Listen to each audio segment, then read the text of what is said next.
Masih di Ainus Siang bersama saya Arlista Hadi. Pemirsa, aktivitas pertambangan PT GAC Nikel di Pulau GAC, Kabupaten Raja Ampat, Papua Barat Daya resmi dihentikan sementara sejak 5 Juni 2025.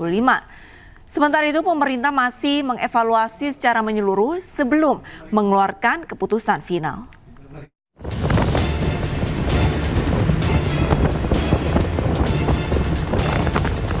Aktivitas tambang nikel terbesar di tanah Papua kini terhenti sejak keputusan penghentian sementara oleh Kementerian Energi dan Sumber Daya Mineral pada 5 Juni lalu. PT GAC Nikel menghentikan seluruh kegiatan penambangan di Pulau GAC Raja Ampat. Puluhan alat berat dan truk terparkir, sementara aktivitas pekerja nyaris tidak terlihat. Selain PT GAC Nikel, pemerintah juga menghentikan sementara operasi 4 perusahaan tambang lainnya di kawasan serupa untuk menghindari kerusakan lanjutan. Menteri SDM Bahlil Lahadalia menegaskan pemerintah akan mengambil langkah tegas berbasis hasil evaluasi lintas kementerian. Kita pemerintah akan melakukan evaluasi menyeluruh. Saya akan konsultasi, saya akan minta rapat nanti dengan Menteri LHK, karena urusan lingkungan memang domain dari Menteri LHK untuk mengecek sedetailnya. Seperti itu baru kemudian kita ada keputusan lebih lanjut. Sementara itu pihak perusahaan mengaku sudah melakukan perawatan lingkungan secara bertahap di lahan-lahan bekas galian penambangan nikel. 2018 sudah mulai ini keberhasilannya, terus 2019 sampai dengan 2024 yang tadi kita lewati, itu 2024. Pak, total luas lahan saya sudah direboisasi sendiri, reboisasi dan reklamasi. Yang sudah direboisasi kan ada 281 tadi ya? Iya.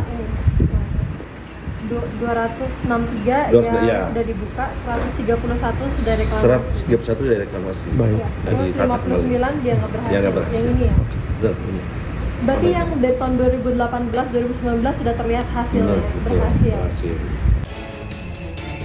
Penghentian ini menyusul sorotan tajam dari publik dan komunitas pemerhati lingkungan yang menilai aktivitas tambang di kawasan pariwisata dunia seperti Raja Ampat berpotensi merusak ekosistem. Dari Raja Ampat, Papua Barat Daya, Chandri Suripati, iNews melaporkan. Menteri Lingkungan Hidup Hanif Faisal angkat suara mengenai adanya indikasi kerusakan lingkungan akibat aktivitas pertambangan nikel di Raja Ampat. Rencananya Hanif Faisal akan bertolak ke Raja Ampat untuk peninjauan secara langsung.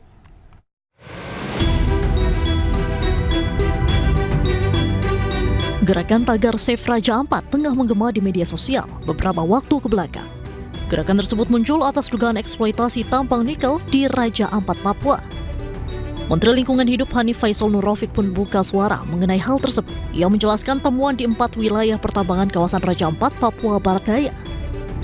Hanif menyebut ada temuan yang menunjukkan indikasi kerusakan lingkungan yang terjadi di salah satu pulau kecil, yakni Pulau Manuran, yang diduga imbas dari aktivitas penambangan nikel.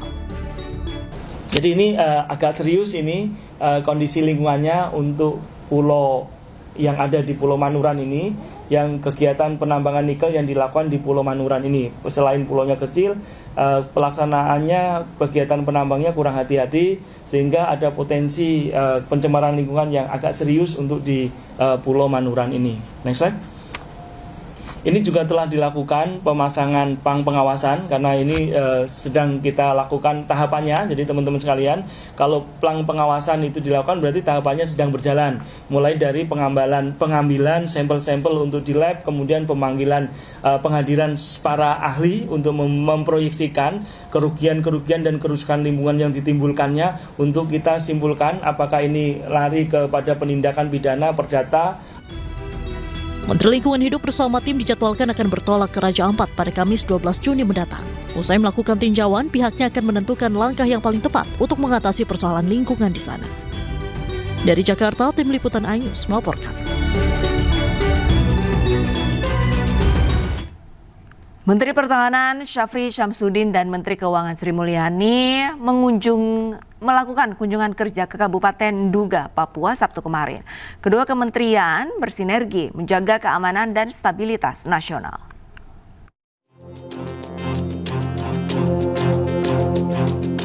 Menteri Pertahanan Syafri Samsudin dan Menteri Keuangan Sri Mulyani melakukan kunjungan kerja ke Kenyam, Kabupaten Nduga, Papua. Kunjungan ini menjadi momen bersejarah khususnya bagi Menteri Keuangan untuk pertama kalinya mengunjungi wilayah rawan konflik.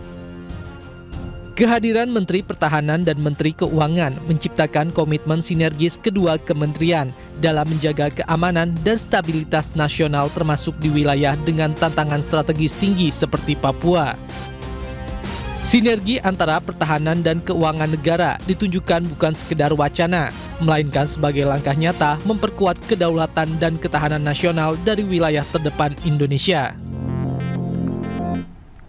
Kita ke informasi lainnya, pemirsa. Usai ijazah palsu, kini mantan Presiden Jokowi dituding menggunakan skripsi palsu agar bisa lulus kuliah. Jokowi pun menantang para penudingnya untuk melapor ke polisi.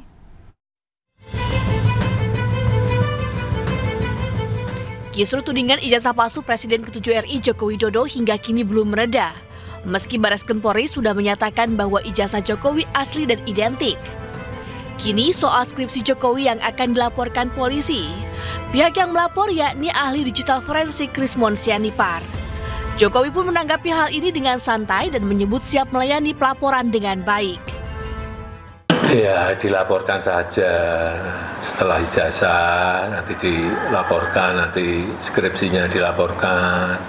Setelah itu KK-nya dilaporkan, setelah itu KTP-nya dilaporkan, setelah itu SIM-nya dilaporkan, terus nanti sertifikat tanah rumah dilaporkan.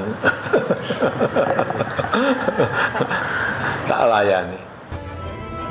Sebelumnya, Krismon Sianipar yang merupakan ahli digital forensik diperiksa sebagai saksi oleh Polda Metro Jaya pada pekan lalu terkait tudingan ijazah palsu yang dilaporkan Joko Widodo.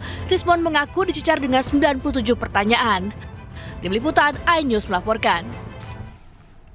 Presiden kelima Republik Indonesia Megawati Soekarno Putri meminta warga menerapkan Pancasila dalam kehidupan. Ketua Dewan BPIP menegaskan jika tidak terapkan Pancasila silakan pergi dari Indonesia.